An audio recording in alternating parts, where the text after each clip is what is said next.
Graça e a paz do Senhor Jesus, meus irmãos. Vamos a mais um estudo da nossa Escola Bíblica Dominical online.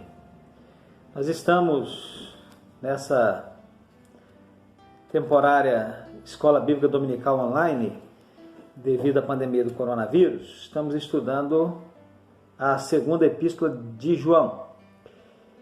E esse é o nosso segundo estudo de um total de 10. Serão 10, já fizemos o primeiro, esse é o segundo. E no primeiro estudo, analisando os versos 1 a 4 do capítulo 1, nós vimos, meus irmãos, sobre a grandiosidade de Cristo.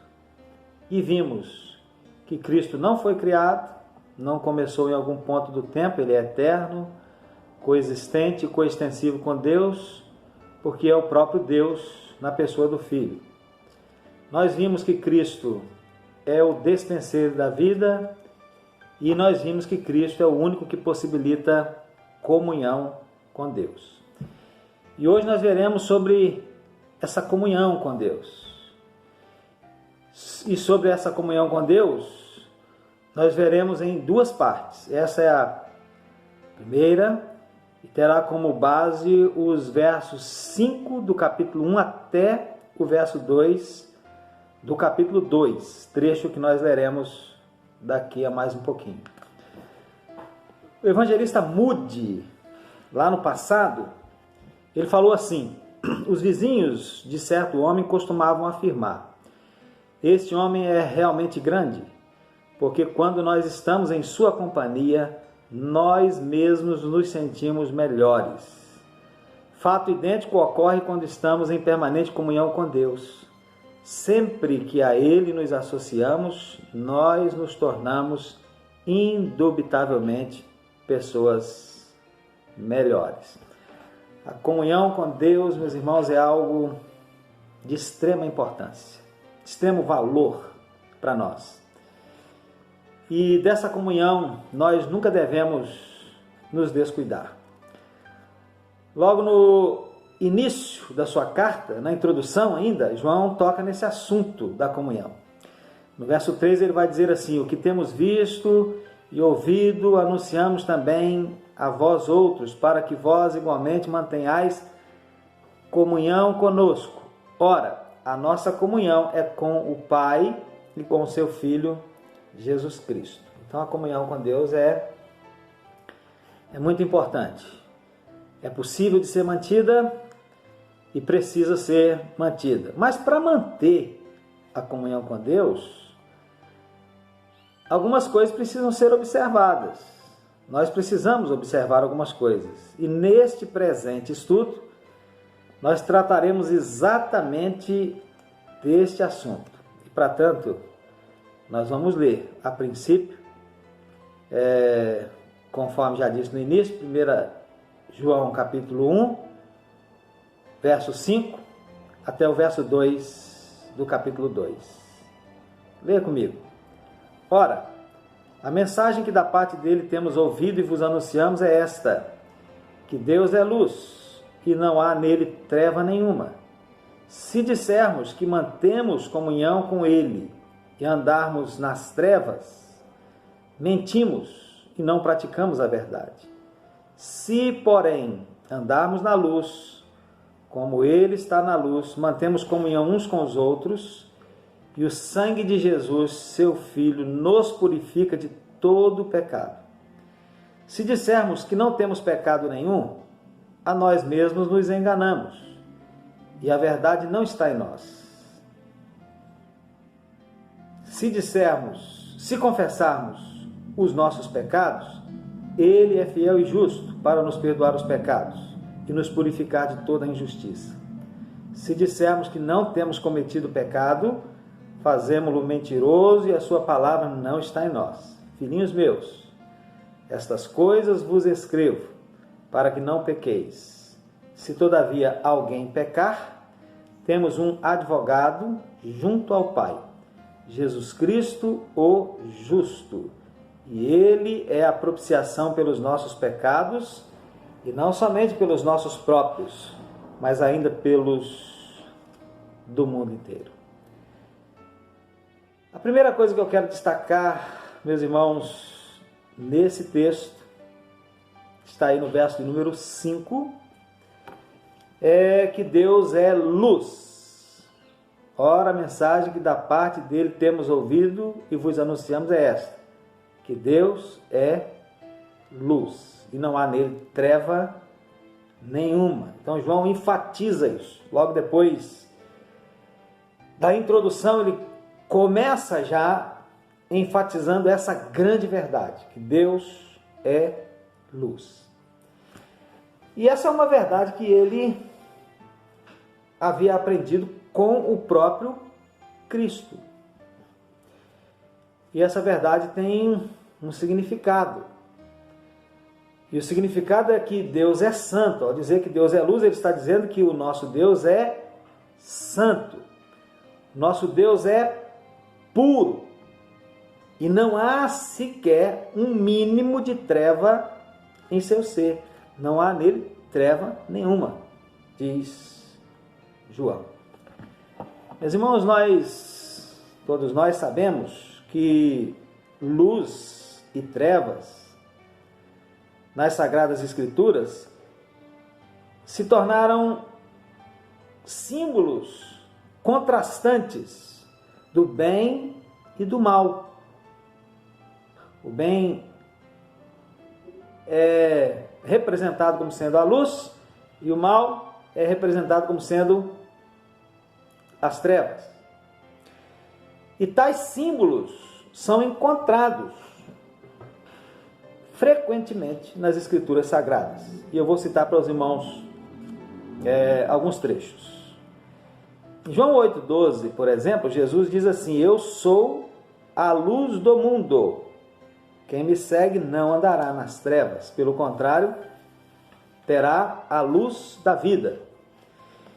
Em Romanos 13, verso 12, o apóstolo Paulo vai dizer assim: vai alta a noite e vem chegando o dia.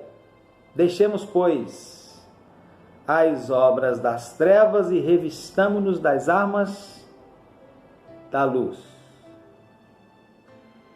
Em João 12, verso 46, Jesus ele diz assim: eu vim como luz para o mundo, a fim de que aquele que crê em mim não permaneça nas trevas. Então a luz contrastando com as trevas. 2 Coríntios 6,14, não vos ponhais em um jugo desigual com os incrédulos, porquanto que sociedade pode haver entre a justiça e a iniquidade, ou que comunhão da luz com as trevas? Não tem comunhão. Efésios 5, verso 8, pois outrora erais trevas, porém agora sois luz no Senhor, então andai como filhos da luz. Antes nós éramos trevas, praticávamos as iniquidades, né? Mas agora somos luz, temos que andar como filhos da luz, não podemos mais sair por aí praticando iniquidade, praticando pecados. Temos que praticar aquilo que é correto segundo a palavra de Deus. E 1 Pedro 2, verso 9 diz assim: vós, porém, sois raça eleita, sacerdócio real, nação santa, povo de propriedade exclusiva de Deus, a fim de proclamares as virtudes daquele que vos chamou. Chamou de onde? Das trevas. Para onde? Para a sua maravilhosa luz. Então, são dois símbolos contrastantes, né? Símbolos do bem e do mal. E o nosso Deus, diz aí João, ele é luz, isto é, ele é totalmente puro e santo. É muito importante que nós enfatizemos isso. E isso nos leva à segunda consideração. Então, nosso Deus é luz, não há nele treva nenhuma, e isso nos leva à seguinte consideração, que é a segunda consideração. Quem quiser ter comunhão com Deus, então não pode andar nas trevas. Veja o que diz os versos 6 e 8. Se dissermos que mantemos comunhão com Ele e andarmos nas trevas, mentimos e não praticamos a verdade. Porém, se andarmos na luz, como Ele na luz está, mantemos comunhão uns com os outros, e o sangue de Jesus, seu Filho, nos purifica de todo pecado. Então, quem quiser ter comunhão com Deus não pode andar nas trevas. E andar, meus irmãos, aqui significa aquela atitude de quem vive nas trevas. Não é a atitude daquele que, num momento ou outro, comete um pecado por ser um ser humano normal, mas é a atitude daquele que não vive. Andar é a atitude de quem vive nas trevas, e não andar nas trevas é a atitude daquele que não vive na prática do pecado. Então, andar aqui indica a conduta geral do indivíduo. E dois versículos, né, de João explicam bem essa verdade. Dois versículos que não estão aqui nesse nosso texto inicial, estão lá no capítulo 3, versos 20 e 21, que diz assim: pois aquele que pratica o mal aborrece a luz. Esse pratica aí vem na versão revista e atualizada, né? Já fez uma tradução mais correta. Aquele que pratica o mal aborrece a luz e não chega para a luz, a fim de não serem arguídas as suas boas obras. Mas quem pratica a verdade aproxima-se da luz, a fim de que as suas obras sejam manifestas, porque são feitas em Deus. Então, andar nas trevas é viver nas trevas. É a atitude daquele que vive a praticar pecados, né? Não andar nas trevas é a atitude diária, né, comum, do dia a dia daquele que não vive na prática do pecado. Se abstém da prática do pecado. Não tem nada a ver com cair em um dado momento no pecado por ser um ser humano normal. Não, é aquele que vive. Quem anda nas trevas é aquele que vive na prática do pecado. Quem diz ter comunhão com Deus, mas anda nas trevas assim, diz João, é mentiroso. Não pratica a verdade. Essas palavras são fortes, né? Se a gente chegar para alguém que diz que anda na luz, diz que não anda nas trevas, mas vive cometendo iniquidade, vive na prática do pecado, não se arrepende do seu pecado, mesmo sendo chamado a atenção, não larga o seu pecado. Se nós chegarmos para essa pessoa e dissermos para ela: você é mentiroso, porque você diz que tem comunhão com Deus, mas vive na prática do pecado. Essa fala será uma fala forte, fortíssima. Essa palavra será uma palavra forte, talvez até ofensiva para a pessoa, mas é a verdade. São verdadeiras. É a palavra de Deus quem está dizendo. Os gnósticos, os irmãos se lembram que lá na nossa primeira lição nós dissemos que um dos objetivos de João era combater as heresias gnósticas. E os gnósticos eram pessoas que arrogavam serem os detentores da verdade, os detentores do verdadeiro conhecimento, e diziam que tinham comunhão com Deus. Mas, no dizer de João aqui, eles não eram verdadeiros cristãos. Por quê? Porque o verdadeiro cristão, ainda que sujeito ao pecado, anda na luz. O verdadeiro cristão, ainda que sujeito ao pecado, não anda nas trevas. O verdadeiro cristão, ainda que sujeito ao pecado, prossegue na santificação. Simplesmente, meus irmãos, não existem redimidos de Deus, remidos de Deus, que não estejam em pleno processo de santificação. Não existe. É inexistente. Todo aquele que é verdadeiramente remido por Deus, lavado pelo sangue de Jesus, ele está em pleno processo de santificação. Na vida de alguns pode até ser um processo mais lento do que na vida de outros, mas ele tem que estar necessariamente em um processo de santificação. E foi o próprio João, meus irmãos, quem registrou desta feita lá no Evangelho, escrito por ele, as palavras de Jesus, que disse: as minhas ovelhas ouvem a minha voz, eu as conheço e elas me seguem. Então não existe ninguém que tenha sido verdadeiramente redimido por Jesus que não esteja seguindo a Jesus e, portanto, em pleno processo de santificação. Também, meus irmãos, Outros textos que quero citar para os irmãos confirmam a veracidade do que eu estou dizendo aqui para os irmãos. Veja, 2 Tessalonicenses capítulo 2, verso 13, diz assim, Paulo escrevendo aos Tessalonicenses, diz: entretanto devemos sempre dar graças a Deus por vós, irmãos, amados pelo Senhor, porque Deus vos escolheu desde o princípio para a salvação, pela santificação do Espírito e fé na verdade. Quem é verdadeiramente salvo, conhecido de Deus desde a eternidade, ele está sendo santificado pelo Espírito Santo de Deus. Hebreus 12, verso 14 diz: segui a paz com todos e a santificação, sem a qual ninguém verá o Senhor. Então, como que alguém pode dizer ser salvo e o salvo vai ver ao Senhor se ele não está em pleno processo de santificação? Não pode dizer. 1 Pedro 1, verso 2 diz que eleito segundo a presciência de Deus Pai em santificação do Espírito para a obediência e aspersão do sangue de Jesus Cristo. Graça e paz vos sejam multiplicados. Então, os eleitos, né, segundo a presciência, o pré-conhecimento de Deus, eles serão santificados pelo Espírito para a obediência. Será aspergido neles o sangue de Jesus Cristo e haverá uma mudança na sua vida. Romanos 8, 29 diz que aos que de antemão conheceu, Deus nos conhece desde a eternidade passada, também os predestinou para serem o quê? Serem conformados à imagem do seu Filho, a fim de que ele seja o primogênito dentre muitos irmãos. Então, se somos salvos, Deus está operando essa obra em nós. Ele viu isso desde a eternidade, previu. O texto chega a dizer aqui que ele predestinou isso desde a eternidade. Segundo a sua presciência, aqueles que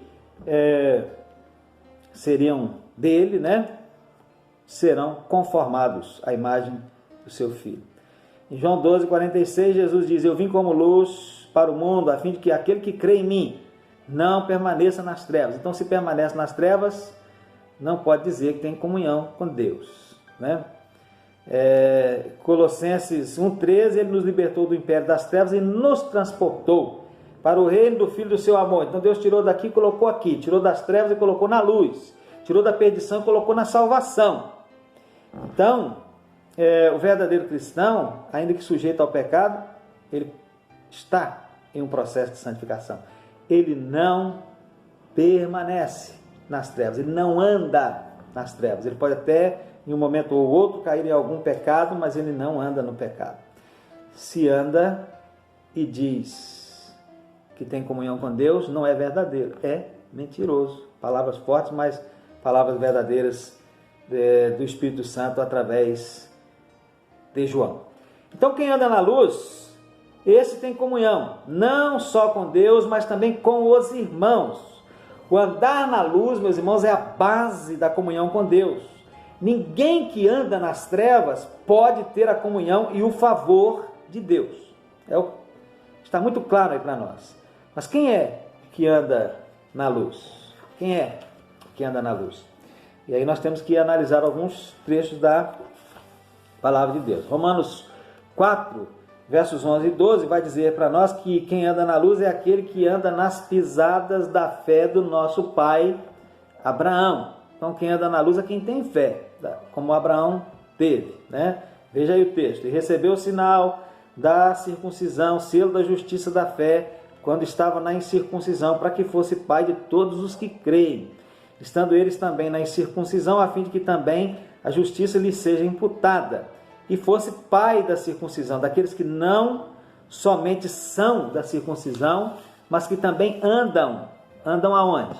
Andam nas pisadas daquela fé de Abraão, nosso pai, que tivera na incircuncisão. Antes mesmo de ser circuncidado, Abraão exerceu sua fé em Deus. E agora, aqueles que têm essa mesma fé, a fé que Abraão teve, creem em Deus, né?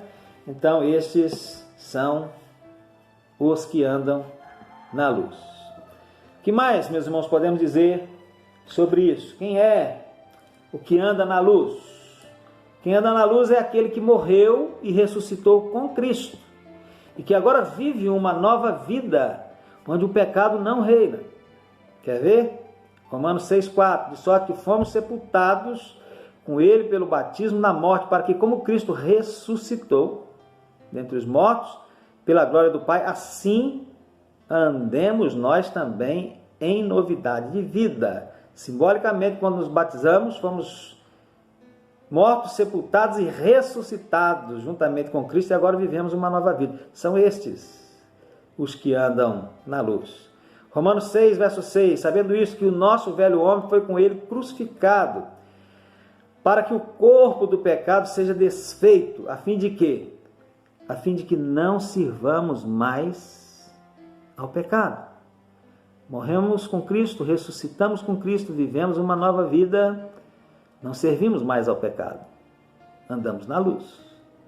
Romanos 6, 11 a 13, assim também vós considerai-vos como mortos para o pecado, mas vivos para Deus em Cristo Jesus nosso Senhor. Não reine, portanto, o pecado em vosso corpo mortal, para lhe ao pecado obedecedes, em suas concupiscências, nem tampouco apresenteis os vossos membros ao pecado por instrumentos de iniquidade, mas apresentai-vos a Deus como vivos dentre os mortos, e os vossos membros a Deus como instrumentos de justiça. Então, se fazemos isso, nós andamos na luz. Aquele que morreu com Cristo, ressuscitou com Cristo, e com Cristo vive uma vida nova, onde o pecado não reina mais. Então, essa pessoa está andando na luz. Se a pessoa está vivendo no pecado, ela não está andando na luz. Se o pecado está reinando na vida dela, ela não está andando na luz. Que mais? Quem são os que andam na luz? Aquele que está em Cristo e que não anda segundo a carne, mas segundo o Espírito. É assim que diz Romanos 8, verso 1. Portanto, agora nenhuma condenação há. Para quem? Para os que estão em Cristo Jesus. Quem são os que estão em Cristo Jesus? São aqueles que não andam segundo a carne, mas segundo o Espírito. Aquele que anda segundo a carne, não segundo o Espírito, não anda na luz. Só anda na luz aquele que anda não segundo a carne, mas segundo o Espírito. E esse então está em Cristo Jesus. E para ele não resta mais nenhuma condenação. O que mais, meus irmãos? Quem é que anda na luz? Segundo lemos lá em Efésios capítulo 4, a partir do verso 17, é aquele que não anda segundo a vaidade do seu sentido, mas anda em santidade e amor, imitando a Deus em tudo. Então não é aquele que anda segundo o seu próprio pensamento, segundo sua própria cabeça, o seu próprio direcionamento, mas segundo o direcionamento de Deus nas Sagradas Escrituras. Então anda em santidade, anda em amor, anda imitando a Deus em tudo. Eu vou ler um texto para os irmãos, é o texto de Efésios, que eu já citei aqui, 4, a partir do verso 17. É um pouquinho longo, mas vamos ler a palavra de Deus para edificar as nossas vidas. Olha o que diz Paulo, escrevendo esse texto. E digo isto e testifico no Senhor, para que não andeis mais como andam também os outros gentios. Como? Na vaidade do seu sentido, entenebrecidos no entendimento, separados da vida de Deus pela ignorância que há neles, pela dureza do seu coração, os quais, havendo perdido todo o sentimento, se entregaram à dissolução, para com avidez cometerem toda a impureza. Mas vós não aprendestes assim a Cristo, se é que tendes ouvido e nele fostes ensinados como está a verdade em Jesus, que, quanto ao trato passado, vos despojeis, vos desvistais do velho homem, que se corrompe pelas concupiscências do engano, e vos renoveis no espírito do vosso sentido, e vos revistais do novo homem, que, segundo Deus, é criado em verdadeira justiça e santidade, pelo que, na prática, deixai a mentira, falai a verdade, cada um com o seu próximo, porque somos membros uns dos outros. Irai-vos, e não pequeis, não se põe o sol sobre a vossa ira, não deis lugar ao diabo. Aquele que furtava, não furte mais, antes trabalhe, fazendo com as mãos o que é bom, para que tenha que repartir com aquele que tiver necessidade. Não saia da vossa boca nenhuma palavra torpe, mas só a que for boa para promover a edificação, para que dê graça aos que a ouvem. E não entristeçais o Espírito Santo de Deus, no qual vocês estão selados para o dia da redenção. Toda amargura, e ira, e cólera, e gritaria, e blasfêmia, e toda malícia seja tirada de entre vós. Antes, sede uns para com os outros, benignos, misericordiosos, perdoando-vos uns aos outros, como também Deus vos perdoou em Cristo. Sede, pois, imitadores de quem? De Deus, como filhos amados. E andai em amor, como também Cristo vos amou e se entregou a si mesmo por nós, em oferta e sacrifício a Deus, em cheiro suave.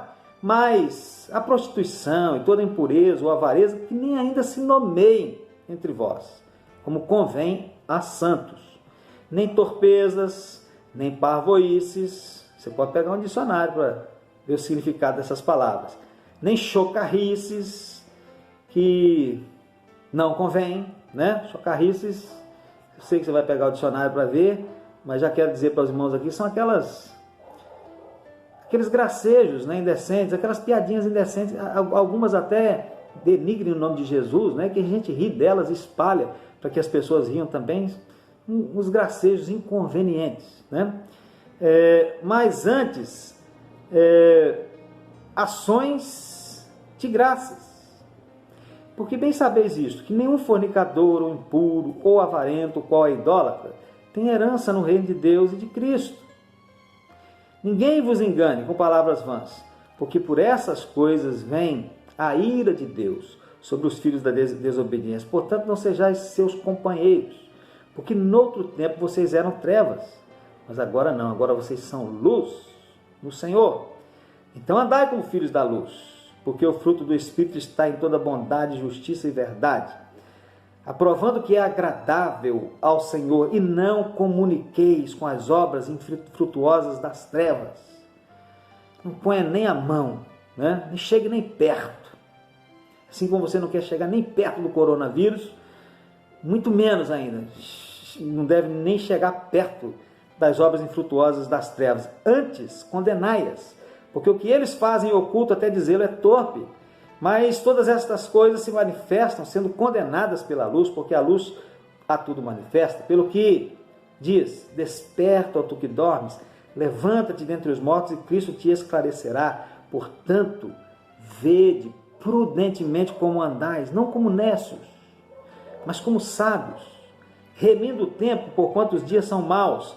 Pelo que não sejais insensatos, mas entendei qual seja a vontade do Senhor. E não vos embriagueis com vinho, em que há contenda, mas enchei-vos do Espírito, falando entre vós com salmos, hinos e cânticos espirituais, cantando e salmodiando ao Senhor no vosso coração, dando sempre graças por tudo a nosso Deus e Pai, em nome de nosso Senhor Jesus Cristo, sujeitando-vos uns aos outros no temor de Deus. Então, quem é o que anda na luz?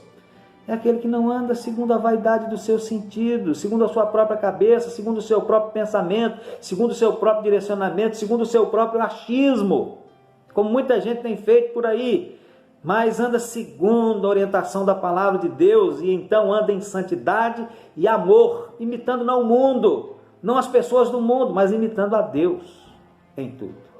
Esse é o que anda na luz. Que mais? Quem anda na luz? É aquele que anda dignamente diante do Senhor, agradando em tudo ao Senhor. Não quer agradar a homens, não, quer agradar ao Senhor, em tudo, não é somente em algumas coisas, é em tudo, frutificando em toda boa obra e no conhecimento de Deus. É assim que diz Colossenses 1, verso 10, para que possais andar dignamente, ou como dignos do Senhor. Dignamente diante do Senhor, ou como dignos do Senhor. Fazendo o quê? Agradando-lhe. A quem? A Deus. Em quê? Em tudo.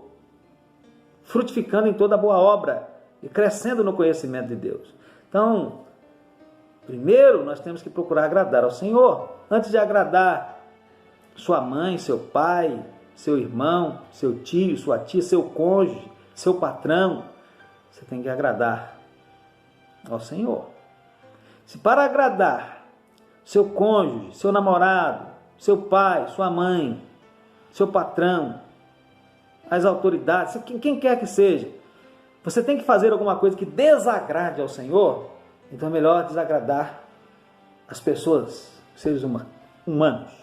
e não a Deus. Temos que agradar a Deus em tudo. Então esse é o que anda na luz. Agora, meus irmãos, é muita coisa, né? E aí uma pergunta que alguém pode fazer é: será que tudo isso e muito mais que a gente pode encontrar na palavra de Deus é possível ao homem por ele mesmo, pela sua própria força? Não, a resposta é não. Não nos é possível todas estas coisas pela nossa própria força. A resposta é não. Veja o comentário de alguém, um grande estudioso da palavra, acerca disso. Ele diz assim: olha, o verdadeiro andar espiritual é inspirado pelo Espírito Santo e é possibilitado por Ele, não pela nossa própria força, mas por Ele. Por isso que Paulo vai dizer, né? Andar em espírito e não cumprireis a concupiscência da carne. A carne é forte, a concupiscência da carne é forte, mas quando a gente anda em espírito, Ele nos ajuda. É possível, possibilitado por Ele. É impossível alguém, continua o autor, viver de conformidade com o ideal cristão, de modo contínuo, sem a inspiração e a capacitação dada pelo Espírito Santo. Devemos ser um povo celestial, pelo que precisamos possuir a imagem moral de Cristo em nós infundida, como diz lá Gálatas 5, 22 a 23, sobre o fruto do Espírito, né? Pois do contrário nunca poderemos andar como devemos. Isso significa que devemos empregar todos os meios espirituais que nos têm sido dados, procurando treinar o intelecto, orando e conversando com Deus, meditando, dando ouvidos ao Senhor, buscando a iluminação do Senhor, buscando ao Espírito Santo e aos seus dons, a fim de podermos cumprir espiritualmente as missões que nos forem dadas a realizar. Se empregarmos esses meios, então seremos capazes de andar no Espírito. Não nos é prometida qualquer tarefa fácil, pois cada passo dado na direção de Deus será dado em meio à agonia do Espírito, porquanto nos temos afastado dele de modo extraordinário. Então, meus irmãos, andar na luz não é algo fácil, não é tarefa fácil, não. É impossível a nós, pela nossa própria força, mas é possibilitado pelo Espírito Santo de Deus. E por isso nós precisamos andar em Espírito, buscar a plenitude do Espírito, buscar a presença constante, contínua do Espírito nas nossas vidas, usar os meios que Deus nos deu, né, para treinarmos a nós mesmos com a ajuda do Espírito Santo de Deus, oração, palavra de Deus, e assim, meus irmãos, nós vamos conseguir, mas não pela nossa própria força, mas pela força que Deus nos dá através do seu Espírito. Agora, pensemos, meus irmãos, em uma terceira coisa que nós temos aí no texto, que está nos versos 8 em diante, até o verso 2, do capítulo 2, que é sobre confissão e perdão. Veja, se nós dissermos que não temos pecado nenhum, a nós mesmos nos enganamos, e a verdade não está em nós. Mas se nós confessarmos os nossos pecados, então Ele é fiel e justo para nos perdoar os pecados e nos purificar de toda a injustiça. Se nós dissermos que não temos cometido pecado, nós fazemos a Ele mentiroso, então a sua palavra não está em nós. Filhinhos meus, estas coisas vos escrevo para que não pequeis. Se todavia alguém pecar, então nós temos um advogado junto ao Pai. Quem é esse advogado? É Jesus Cristo, o justo. E Ele é a propiciação pelos nossos pecados, e não somente pelos nossos próprios, mas também pelo mundo inteiro. Então João fala aqui sobre confissão e perdão. Por quê? Porque ele sabia, né, que todos somos pecadores. E todos somos pecadores não é só porque nós pertencemos a uma raça pecadora, mas porque todos nós cometemos os nossos próprios pecados. E cometemos porque somos pecadores. E não cometemos só no passado, como também continuamos a cometê-los no presente. Tem alguém aí que pode dizer que não comete nenhum pecado? Cuidado, se disser, aqui está dizendo que a verdade não está nessa pessoa. O próprio apóstolo Paulo, meus irmãos, vivia essa experiência. Quando ele escreve sua carta aos Romanos, no capítulo 7, verso 23, ele vai dizer assim: eu vejo nos meus membros outra lei, guerreando contra a lei da minha mente, E essa lei me faz prisioneiro da lei do pecado que está nos meus membros. Em Gálatas 5,17, o mesmo Paulo vai dizer, porque a carne milita contra o Espírito, e o Espírito contra a carne, que são opostos entre si, para que não façais o que porventura seja do vosso querer. Então, às vezes, a gente quer fazer algo correto, mas a luta é grande, às vezes a gente cai em algum erro. Para mantermos comunhão com Deus, meus irmãos, também é preciso que confessemos os nossos pecados. Somos pecadores, então temos que confessar os nossos pecados. Meditemos bem na palavra de João, que eu vou ler de novo para os irmãos. Se dissermos que não temos pecado nenhum, a nós mesmos nos enganamos, e a verdade não está em nós. Verso 8. Verso 9, capítulo 1. Se nós confessarmos os nossos pecados, então Ele é fiel e justo para nos perdoar os pecados e nos purificar de toda injustiça. Então é melhor confessar, né? Verso 10. Se dissermos que não temos cometido pecado, fazemos mentiroso. Agora não nos enganamos a nós mesmos. Fazemos a Ele, a Deus, mentiroso. E a sua palavra, então, não está em nós. E João vai dizer assim, filhinhos, estas coisas eu vos escrevo para que vocês não pequem. Mas se vocês pecarem, diz João, temos um advogado. Se vocês pecarem, não fiquem calados. Não fiquem sem fazer nada, não. Não guardem esse pecado, não acumulem pecado. Não, nós temos um advogado. Recorram ao advogado que nós temos junto ao Pai. Esse advogado é Jesus Cristo, o justo. E Ele é a propiciação pelos nossos pecados. E não somente pelos nossos, mas também pelos do mundo inteiro. Então, quando nós pecamos, devemos confessar. E Jesus vai nos perdoar, para que nós continuemos a andar na luz e para que continuemos então a ter comunhão com Deus. Então, meus irmãos, 3 pontos muito importantes e que devemos nós ter em mente se nós quisermos manter comunhão com Deus. Primeiro, que o nosso Deus é luz, não há nele treva nenhuma. Nosso Deus é puro, nosso Deus é santo. Quando nós pecamos, meus irmãos, quando nós pecamos, nós estamos ferindo, não é simplesmente a justiça de Deus, nós estamos ferindo, maculando a santidade de Deus. Então temos que nos lembrar, o Deus a quem nós servimos é luz. Não há nele treva nenhuma, nem um pontinho de treva. Segundo ponto, para termos comunhão com esse Deus, nós precisamos andar na luz e não nas trevas, não nos pecados. Se nós dissermos que temos comunhão com Ele, mas andamos nas trevas, andamos na prática do pecado, não há verdade em nós, não há verdade em nós, somos mentirosos. E terceiro, mesmo que estejamos andando na luz e crescendo em santificação, ainda assim nós não estamos livres de pecar. E por isso, a confissão se faz necessária, porque se nós confessarmos, Deus, por intermédio de seu Filho, nos purifica por completo de todo pecado. E aí então nós continuamos a andar na luz e continuamos a manter comunhão com o nosso Deus, que é santo.